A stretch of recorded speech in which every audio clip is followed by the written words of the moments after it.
Welcome to the Slop Temple. We pray this video helps. You start by preparing a clean environment. Create a virtualenv and install requests and a provider SDK because reproducibility matters. Next, register for an API key and store it in an environment variable so you do not hard code secrets. Then, format one sample number with the correct country code. This avoids provider parsing errors. Once done, write a minimal script that reads the env var and prints a single test number to validate connectivity before making any API calls. You now implement the core request flow. Build the authenticated HTTP call using headers and query params because providers expect specific keys and formats.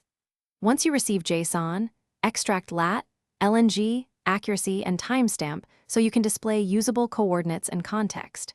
Make sure to add error handling for 4xx/5xx codes and implement retries with exponential backoff to handle transient issues. Also integrate simple rate, limiting to avoid hitting provider quotas, and to stay compliant with service terms. Finish by converting coordinates into map markers or calling a reverse geocoding API so you present an address.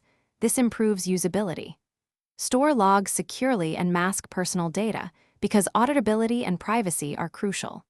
Make sure to rotate API keys and handle TTLs for cached results.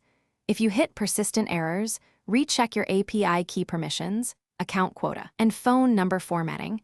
Many failures boil down to a missing country code or exceeded quota.